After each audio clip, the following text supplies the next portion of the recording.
Ndabasuhuje inshuti za M&J TV, nkomeza kubifuriza umwaka mushya muhire. Imana ikomeze kubagirira neza, ibagure mu buryo bwose mu byo mukora.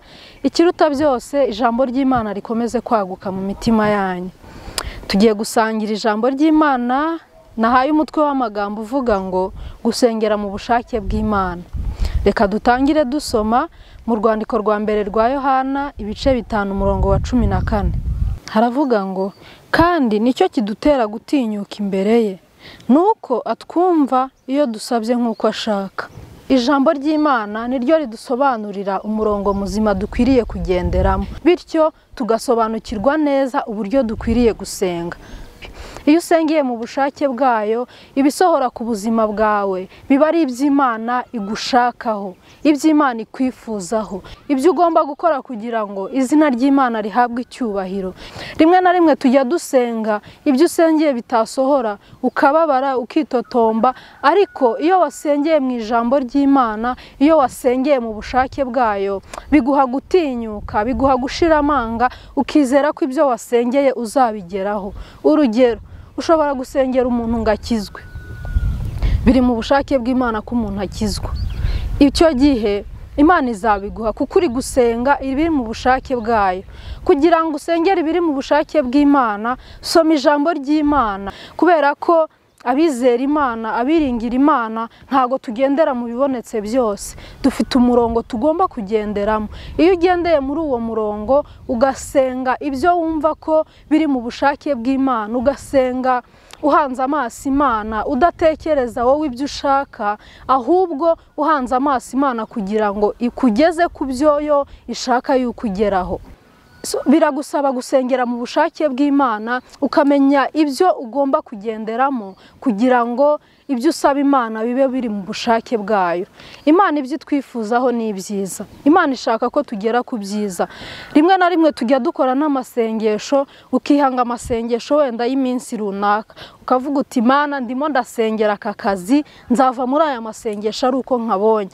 Kandi nyamara umeze nk'uri guhatiriza, kuko ntago waretse ubushake bw'Imana ngo bukore muri ako kanya.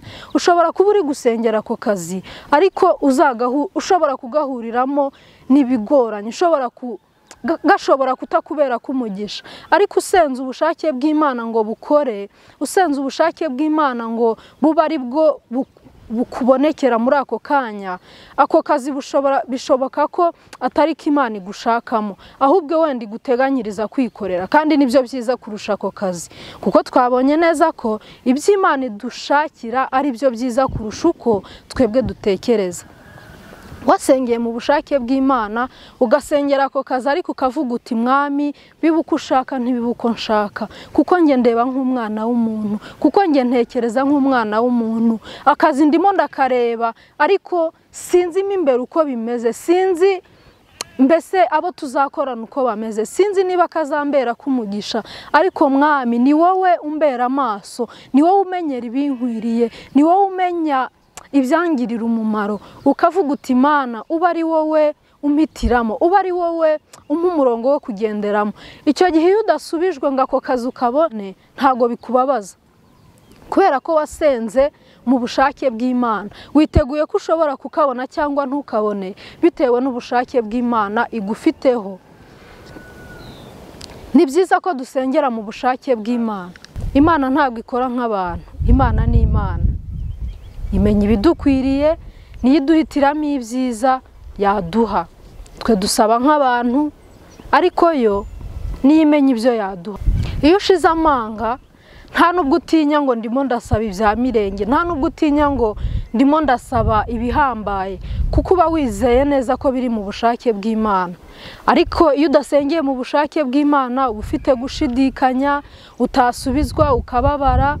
Ariko ntiwibuke yuko Imana yo itareba nkatwe, Imana idatekereza nkatwe.